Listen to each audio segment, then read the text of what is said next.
নমস্কাৰ আপোনালোকক স্বাগতম জনাইছোঁ আজিৰ ভিডিঅ'টোলৈ। আজিৰ ভিডিঅ'ত আমি DEE LPUP 4500 final cut off কিমান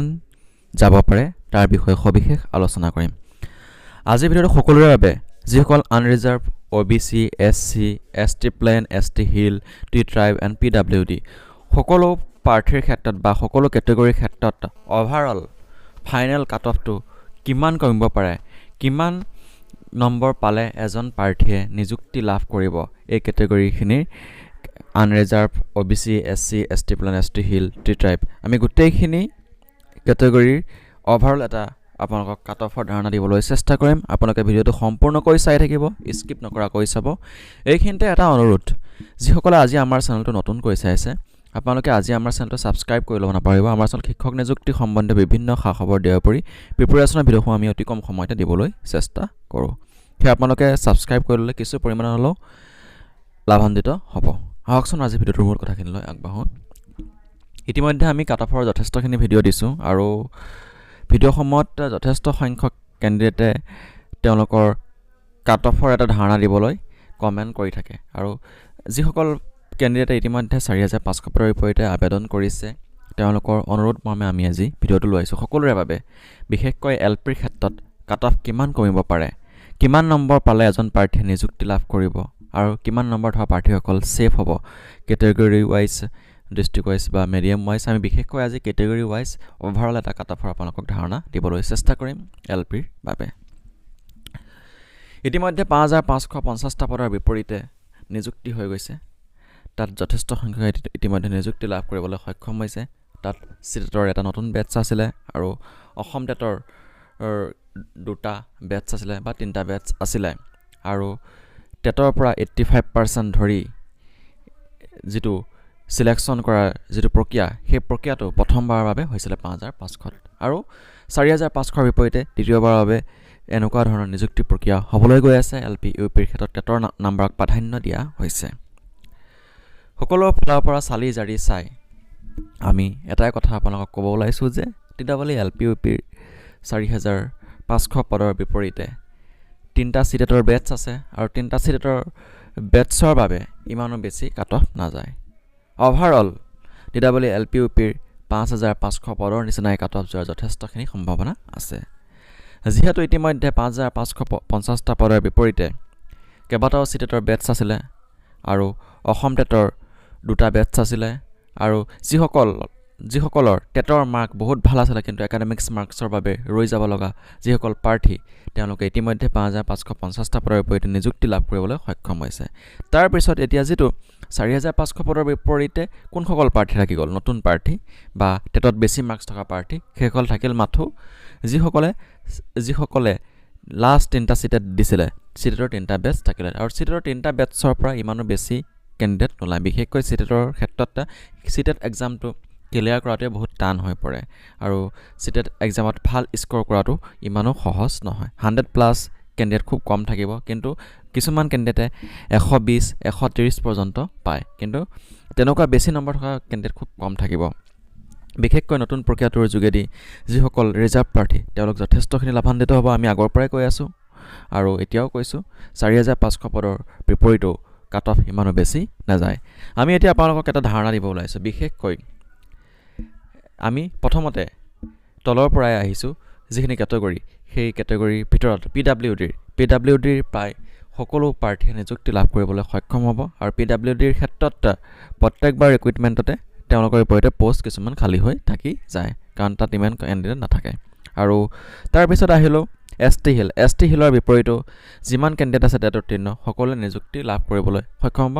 তাৰ ভিতৰত কিছুমান মিডিয়াম ৱাইজত কিছুমান কেণ্ডিডেট থাকি যাব পাৰে। ঠিক সেইদৰে PWDৰ ক্ষেত্ৰত কিছুমান থাকি যাব পাৰে কিন্তু প্ৰায় 95% বা 98%ে PWD বা ST হিলৰ ক্ষেত্ৰত সকলোৱে নিযুক্তি লাভ কৰিব। তাৰপিছত আহিলোঁ T টাইপটো নতুনকৈ সংযোজন কৰা হৈছে। ইতিমধ্যে 5500 যথেষ্ট সংখ্যক T টাইপ কেণ্ডিডেটে নিযুক্তি লাভ কৰিবলৈ সক্ষম হৈছে। ঠিক সেইদৰে T টাইপৰ বিপৰীতো 5500 পষ্ট খালী হৈ থাকি গ'ল আৰু 4500 পদৰ বিপৰীতেও যিসকলে ইতিমধ্যে টেট পাছ কৰি থৈছে সকলো T টাইপ প্ৰাৰ্থীয়ে নিযুক্তি লাভ কৰিবলৈ সক্ষম হ'ব। তেওঁলোকৰ বিপৰীতেও পষ্ট খালী হৈ থাকি যাব। বিশেষকৈ PWD, ST হিল আৰু T ট্ৰাইব এই কেইটা কেটেগৰীতে প্ৰাৰ্থীৰ অভাৱৰ ফলত পোষ্টখিনি খালী হৈ থাকি যাব তাৰপিছত আহিলোঁ ST প্লেনৰ ক্ষেত্ৰত কাট অফ এবাৰ কিছু কম যাব কিন্তু ST প্লেনৰ ক্ষেত্ৰত কাট অফ 53 পৰ্যন্ত নামাৰ কিন্তু যথেষ্টখিনি সম্ভাৱনা আছে প্ৰায় 99% সম্ভাৱনা আছে ইতিমধ্যে DWE LPUPৰ 5500 পদৰ বিপৰীতে যেনেকুৱা ধৰণৰ কাট অফ গৈছিলে তেনেকুৱাই যাব কিন্তু তাতকৈ 1 নম্বৰ কিন্তু 100% কমিব 53 পৰ্যন্ত ST প্লেনৰ ক্ষেত্ৰত কাট অফ নামিব LPৰ ক্ষেত্ৰত আৰু তাৰপিছত আহিলোঁ আমি SCৰ ক্ষেত্ৰত এইবাৰ 54 পৰ্যন্ত কাট অফ নামাৰ যথেষ্টখিনি সম্ভাৱনা আছে অভাৰঅল 54 পৰ্যন্ত কাট অফ নামাৰ যথেষ্টখিনি সম্ভাৱনা আছে প্ৰায় 99% 54 পৰ্যন্ত কাট অফ কিন্তু নামাৰ যথেষ্টখিনি সম্ভাৱনা আছে ইতিমধ্যে DWE LPUPৰ 5550টা পদৰ বিপৰীতে 55 পৰ্যন্ত কাট অফ নামিছিলে কিন্তু 4500 পদৰ বিপৰীতেও SC কেণ্ডিডেট কিন্তু ইমানো বেছি নাইকিয়া বেছি কেণ্ডিডেট আছে আনৰিজাৰ্ভৰ ক্ষেত্ৰত বেছি নম্বৰ পোৱা কেণ্ডিডেট অলপ বেছি আছে আৰু OBCৰ ক্ষেত্ৰতো অলপ বেছি আছে কিন্তু SCৰ ক্ষেত্ৰত ইমানো বেছি নম্বৰ পোৱা টেট উত্তীৰ্ণ প্ৰাৰ্থী নাই সেয়েহে SCৰ ক্ষেত্ৰত কিন্তু 54 পৰ্যন্ত কাট অফ নামাৰ যথেষ্টখিনি সম্ভাৱনা আছে যিসকলে DWE LPUPৰ 5550টা পদৰ বিপৰীতে আবেদন কৰিছিলে তেওঁলোকৰ যিসকলে 5550টা পদত নিযুক্তি লাভ কৰিবলৈ সক্ষম নহ'লে অতি কম নম্বৰৰ বাবে বঞ্চিত হ'ব লগা হ'ল তেওঁলোকে কিন্তু DWE LPUPৰ 4500 পদৰ বিপৰীতে তেওঁলোকে মনে বিচৰা ডিষ্ট্ৰিক্টত নিযুক্তি লাভ কৰিব তাৰপিছত আহিলোঁ OBCৰ ক্ষেত্ৰতো কাট অফ 5550টা পদৰ নিচিনাই কাট অফ যোৱাৰ যথেষ্টখিনি সম্ভাৱনা আছে OBCৰ ক্ষেত্ৰত 59 পৰ্যন্ত কাট অফ নামাৰ যথেষ্টখিনি সম্ভাৱনা আছে OBCৰ ক্ষেত্ৰত ইমান তললৈ নানামে কিন্তু OBCৰ ক্ষেত্ৰত 59 পৰ্যন্ত কাট অফ নামিব আৰু OBCৰ ক্ষেত্ৰত কিছু প্ৰাৰ্থী আছে কিন্তু তুলনামূলকভাৱে SCৰ ক্ষেত্ৰত ইমানো বেছি প্ৰাৰ্থী নাই বা ST প্লেনৰ ক্ষেত্ৰত নাই কিন্তু OBCৰ ক্ষেত্ৰত আৰু আনৰিজাৰ্ভৰ ক্ষেত্ৰত অলপ বেছি মাৰ্ক থকা প্ৰাৰ্থী আছে সেয়েহে OBCৰ ক্ষেত্ৰত 59ৰ তলত কাট অফ নামাৰ আমি সম্ভাৱনা বিশেষ দেখা নাই কোনো ডিষ্ট্ৰিক্টত যিসকল বহুত লাকি থাকিব তেওঁলোকে কিন্তু 59 বা 58 পৰ্যন্ত আহি যোৱাৰ সম্ভাৱনা আছে কিন্তু বিশেষকৈ ক'বলৈ গ'লে 59ৰ তলত কাট অফ কমাৰ সম্ভাৱনা খুব কমেই আছে যিসকলৰ 59 প্লাছ আছে তেওঁলোক সেফ বুলি ধৰি লওক OBCৰ ক্ষেত্ৰত SCৰ ক্ষেত্ৰত যিসকলৰ 54 প্লাছ আছে তেওঁলোকো যথেষ্টখিনি সেফ বুলি আপোনালোকে ধৰি লওক আৰু ST প্লেনৰ ক্ষেত্ৰত যিসকলৰ 53 প্লাছ আছে তেওঁলোক সেফ বুলি ধৰি লওক তাৰপিছত আহিলোঁ আনৰিজাৰ্ভৰ কথা যথেষ্টখিনি কমেণ্ট আহে যথেষ্ট সংখ্যকে সুধি থাকে আনৰিজাৰ্ভৰ কাট অফ কিমান কমিব আৰু যথেষ্ট সংখ্যকে অনুৰোধ কৰি থাকে সেয়ে আমি আনৰিজাৰ্ভৰ কথা ক'বলৈ ওলাইছোঁ আনৰিজাৰ্ভ বা OBCৰ ক্ষেত্ৰত কিছু প্ৰাৰ্থী আছে সেই আনৰিজাৰ্ভৰ ক্ষেত্ৰত এবাৰ প্ৰায় DWE LPUPৰ 5550টা পদৰ বিপৰীতে যেনেকুৱা ধৰণৰ কাট অফ গৈছিলে প্ৰায় তেনেকুৱা যোৱাৰ যথেষ্টখিনি সম্ভাৱনা আছে 61 পৰ্যন্তহে নমাৰ সম্ভাৱনা আছে আনৰিজাৰ্ভৰ ক্ষেত্ৰত কিয়নো আনৰিজাৰ্ভৰ প্ৰাৰ্থী যথেষ্ট সংখ্যকে ইতিমধ্যে ভাল স্ক'ৰ লৈ 3টা ষ্টেটৰ বেটছত পাছ কৰিছে সেয়েহে আনৰিজাৰ্ভৰ ক্ষেত্ৰত 61 পৰ্যন্ত কাট অফ নমাৰ সম্ভাৱনা আছে তাতকৈ তলত নমাৰ বিশেষ সম্ভাৱনা আমি দেখা নাই এয়া আছিলে কাট অফৰ এটা ধাৰণা আপোনালোকক LPৰ ক্ষেত্ৰত বিশেষকৈ আমি সকলো কেটেগৰীৰ ক্ষেত্ৰত কাট অফৰ এটা ধাৰণা দিবলৈ চেষ্টা কৰিলোঁ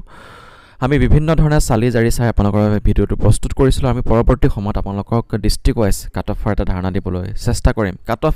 কাট অফৰ যিটো ধাৰণা বা কাট অফ কেনেকুৱা যাব সেইটো কেলকুলেশ্যন কৰা বা সেইটো ধাৰণা দিয়াটো এনালাইচিছ কৰাটো বহুত কঠিন হয় সেয়ে আপোনালোকৰ বাবে বহু দিনৰ পিছত ভিডিঅ'টো আমি প্ৰস্তুত কৰিবলৈ চেষ্টা কৰিলোঁ ইতিমধ্যে আমি 5550টা পদৰ বিপৰীতে যথেষ্টখিনি ভিডিঅ' দিছিলোঁ আৰু 5550টা পদৰ বিপৰীতে আমি যেনেকুৱা ধৰণৰ কাট অফ এনালাইচিছ কৰিছিলোঁ ফাইনেল লিষ্টতো তেনেকুৱাই কাট অফ গৈছে যিসকল আমাৰ চেনেলৰ লগত জড়িত তেওঁলোকে নিশ্চয় জানে আৰু যিসকলে আপোনালোকে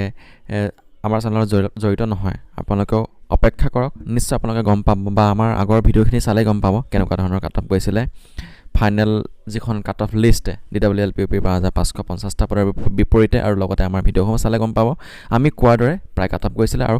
এইবাৰো 4500 পদৰ বিপৰীতে আমি বিভিন্ন ধৰণৰ চালি জাৰি চাই আপোনালোকৰ বাবে ভিডিঅ'টো প্ৰস্তুত কৰিবলৈ চেষ্টা কৰিলোঁ যদি ভাল লাগে লাইক কৰিব শ্বেয়াৰ কৰিব